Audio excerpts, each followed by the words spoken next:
श्री राम।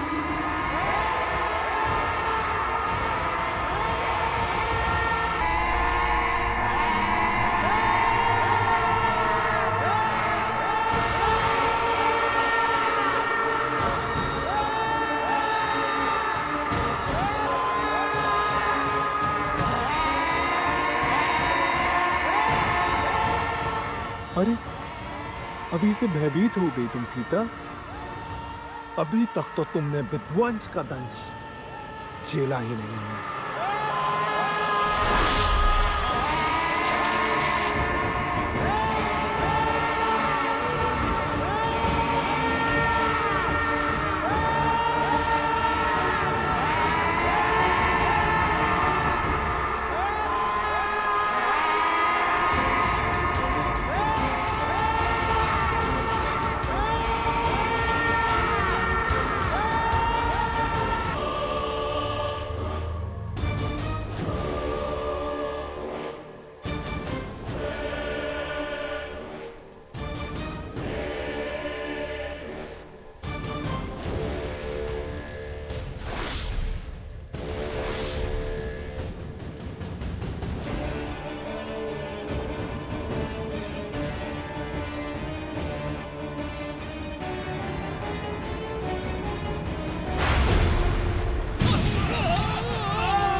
महाराज बचाइए, बचाइए महाराज। माता, माता।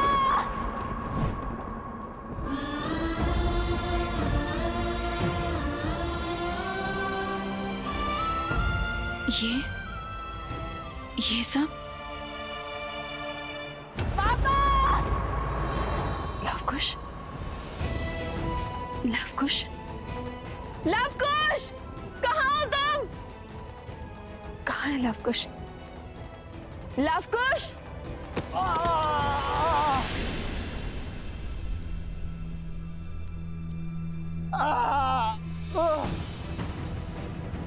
ये अवश्य इन असुरों की कोई माया थी। मेरे मंत्र जाप में विघ्न डालकर भाग निकलने की इनकी युक्ति थी। ये मेरे पुत्रों का स्वर नहीं था।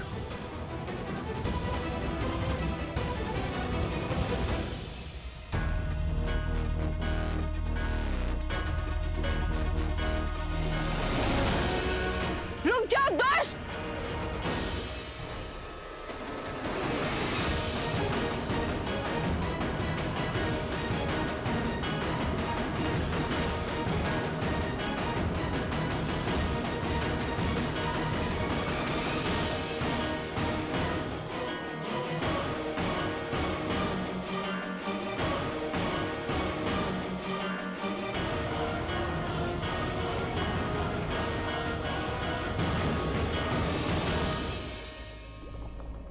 संभाल कर कुश, ये पत्थर तो खिसक रहे हैं।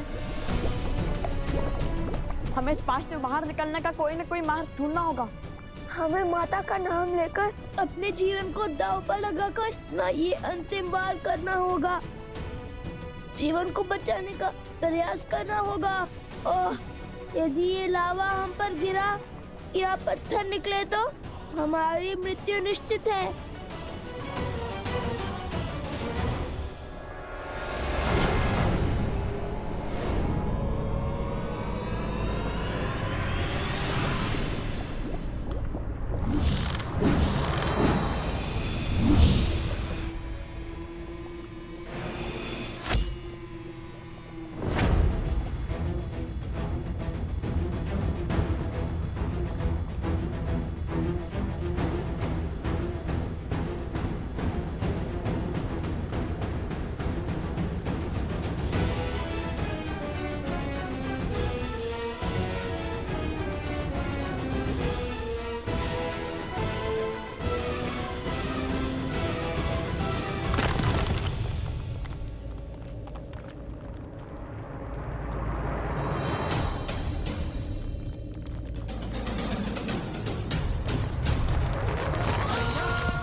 अद्भुत। मैं जानता था तुम दोनों अवश्य लौटोगे। तो बताओ, मृत्यु के इतना समीप जाने के बाद क्या इच्छा है तुम्हारी? क्या आप भी मुझसे युद्ध करोगे या समर्पण करोगे? बालकों, मान जाओ प्रभु की बात। स्वीकार कर लो प्रभु का ये अवसर, स्वीकार कर लो। जब श्री राम और राजानुज लक्ष्मण को ऐरावत उठाकर ले गया था, जब आपको कोई मार्ग नहीं सूझ रहा था, तब क्या आपने पीछे हटने का विचार किया था? जब मेघनाथ ने लक्ष्मण जी को घायल किया था, तब आपने पीछे हटने का सोचा था?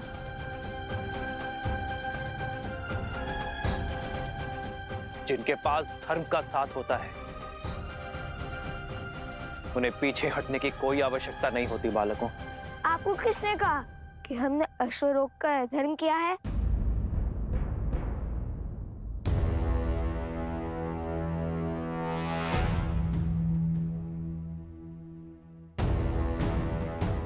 ये अश्वमेध का अश्व है, जो धर्मात्मा महाराज कौशल नरेश अयोध्यापति श्री राम की संपत्ति है और मर्यादा और धर्म की गति का प्रतीक है। जिसने भी इसे रोकने का साहस किया और अयोध्या की चतुरांगिनी सेना से युद्ध को आमंत्रण करेगा। हमने तो केवल ये चुनौती स्वीकारी है।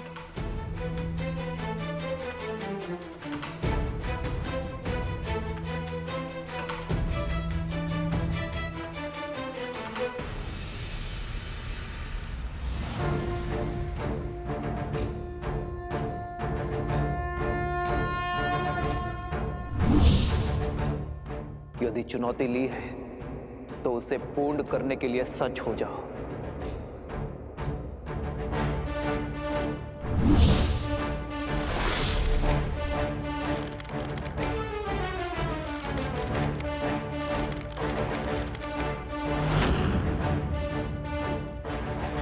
सावधान!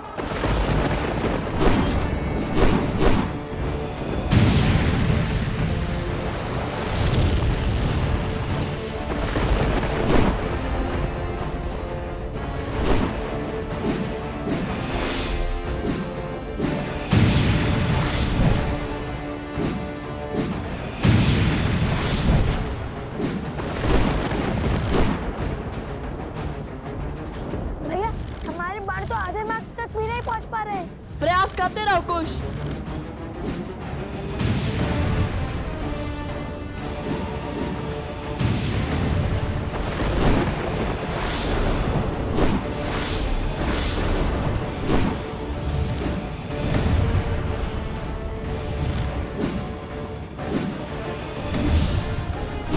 भैया, उनके माथे पर तो श्वेत तक भी नहीं उभर रहे और यहाँ हम मन और संबल हारते जाते हैं। शब्द नहीं, हस्त चलाओ कुश।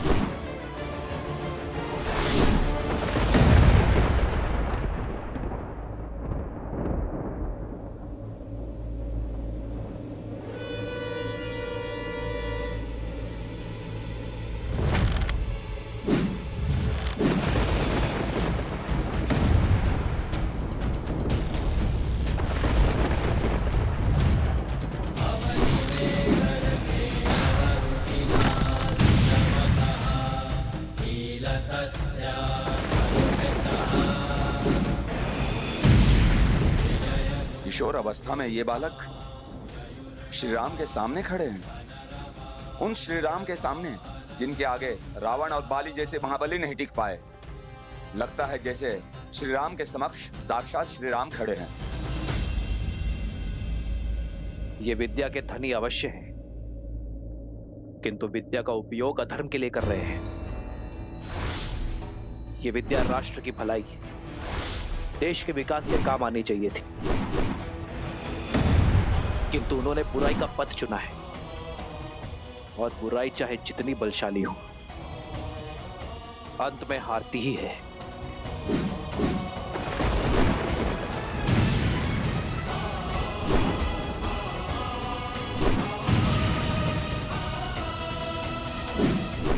युद्ध आज समाप्त होकर ही रहेगा।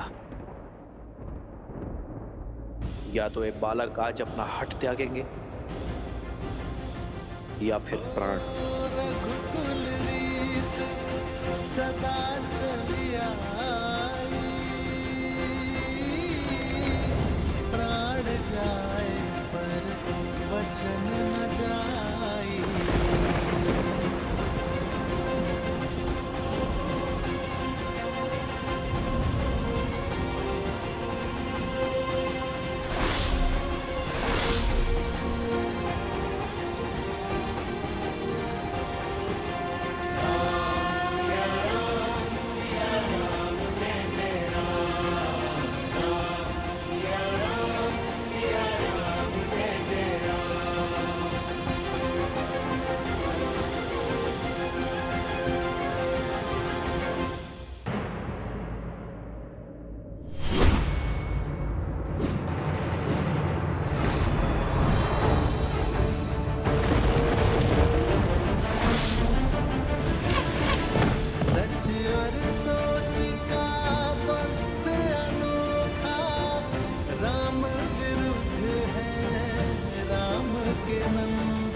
हे महादेव, इस महाविनाश को रोकने का आप मुझे मार्ग दिखाइए।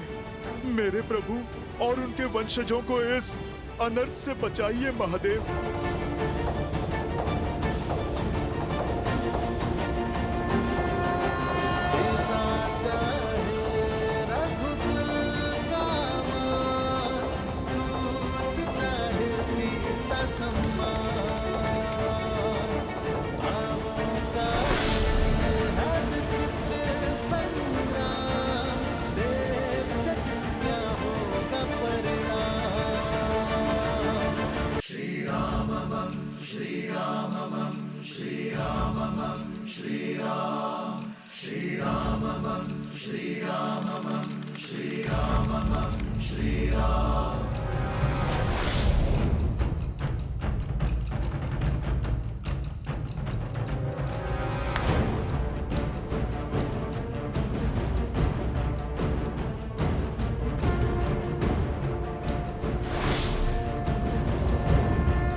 लगता है भाग्य तुम्हारे साथ है बालकों, क्योंकि सूर्यास्त के पश्चात चलाया एक भी बाण रघुकुल में युद्ध नियम के विरुद्ध होता है। आज एक सूर्यवंशी के विरुद्ध तुम्हारी ढाल साक्षात सूर्यदेव बनकर आए हैं। नियति तुम्हें अंतिम अवसर दे रही है बालकों। जाओ, जाकर अपनी माता को सत्य बताओ। यदि कल सूर्योदय होने पर तुम दोनों के हाथों में धनुष दिखे तो उसी क्षण हट और हटी दोनों का अंत कर दूंगा।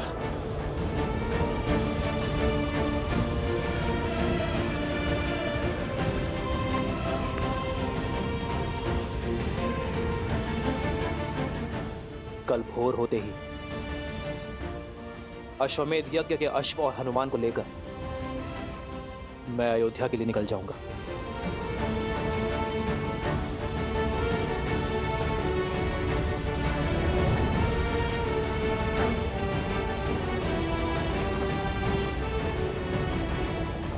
जाओ और जाकर हर भूल के लिए अपनी माता से क्षमा मांगो।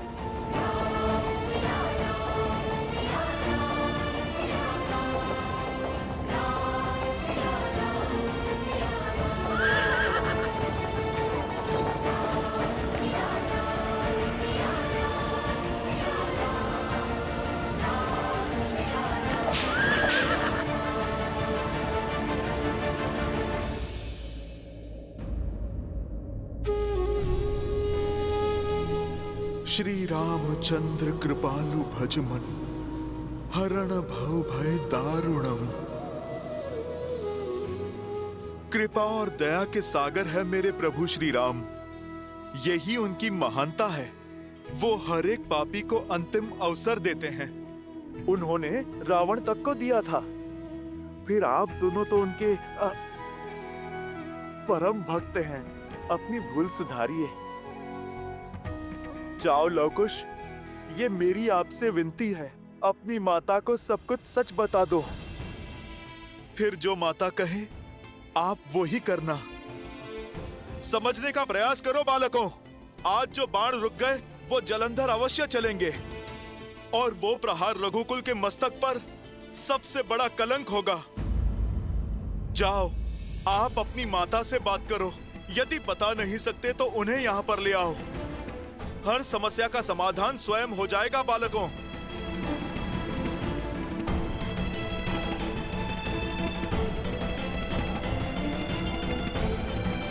की माया से आपने बानासुर को बचा लिया, परंतु आप स्वयं किस माया में फंसे जा रहे हैं भैया? क्या नाता है आपका इस गंधर्वी चंचलाक्षी से? और सीता के पीछे आपको वो क्यों दिखाई दे रही है? मुझे तो कुछ नहीं दिखाई दे रहा है। ये घटना संकेत है शुभनखा, उस श्राप का। कहीं वो सीता उस श्राप को पूर्ण करने का माध्यम तो नहीं, जो श्राप मुझे गंधर्वी चंचलाक्षी ने दिया था। पहेलियां मत बुझाइए भैया, मुझे स्पष्ट रूप से बताइए कि किस श्राप की बात कर रहे हैं आप? मैंने अनेक वर्षों तक ब्रह्मदेव का तप करके उनसे अजर अमर होने का वरदान प्राप्त किया था। ये आशीष पाया था कि मुझे केवल स्त्री ही मार सकती है। मैं समझ गया था कि इस वर में अवश्य कोई छल छुपा हुआ है, इसलिए मैंने एक और वरदान मांग लिया कि मेरे सहस्त्र शिशु में सहस्त्र गुना कूटनीति और चालाकी भरी होगी। उसके बाद मैंने कई राज्यों पर अपना आधिपत्य स्थापित किया, परंतु मैं दशानंद रावण की तरह दिग्विजय नहीं बनना चाहता था। मुझे बहुत अधिक की नहीं, केवल थोड़ी की ही अभिलाषा थी। तो मैंने अपने अधीन में कुछ ही राज्य किए।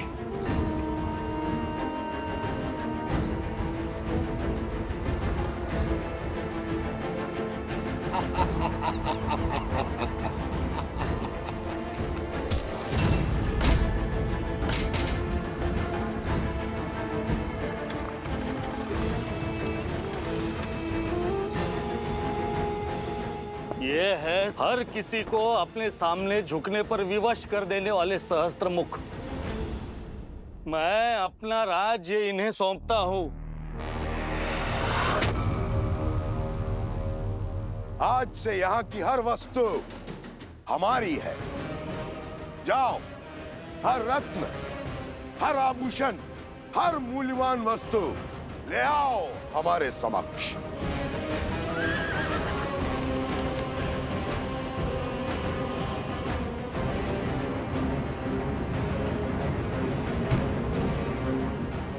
चलो सारथी।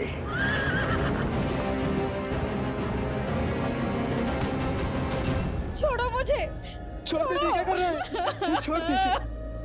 हर अनमोल वस्तु लेकर मैं उस राज्य से निकल ही रहा था कि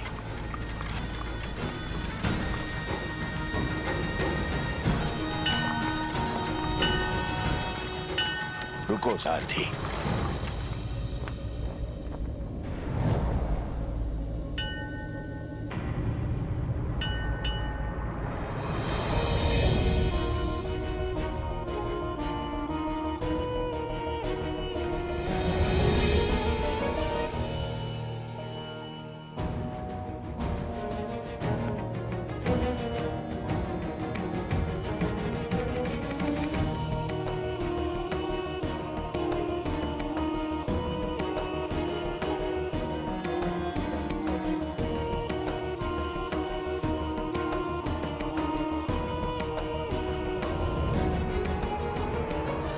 अद्भुत, अनुपम, ये तो संसार का वो धन है, वो ऐश्वर्य है जिसे मेरे पास होना ही चाहिए।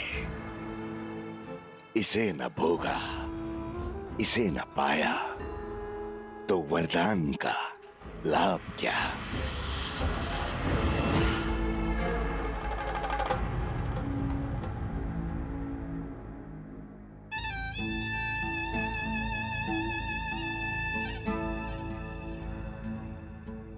तप के लिए बहुत अनुचित स्थान चुना है सुंदरी।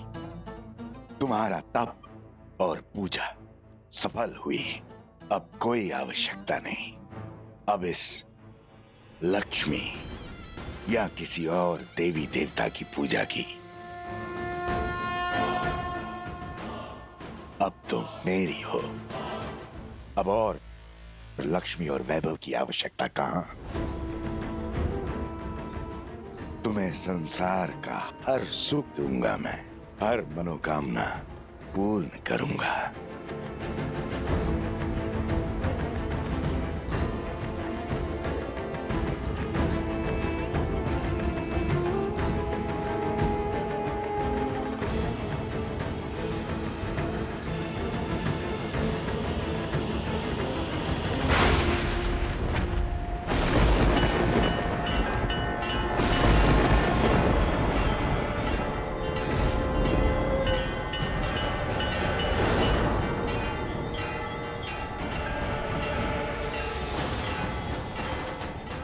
तुम्हारे स्पर्श ने मुझे अपवित्र कर दिया है सहस्त्रमुख। तुम्हारे मलिन मन का इस संसार में कोई स्थान नहीं। जिस शक्ति का तुमने अहंकार पाल रखा है वही तुम्हारे विनाश का कारण बनेगी।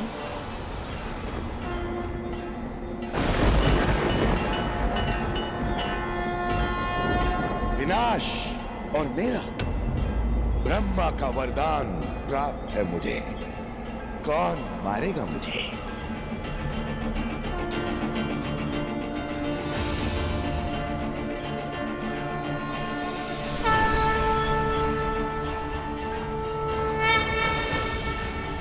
मैं गंधर्वी चंचलाक्षी, जिसके पावन तप को तुमने अपवित्र किया है, मैं तुम्हें श्राप देती हूँ।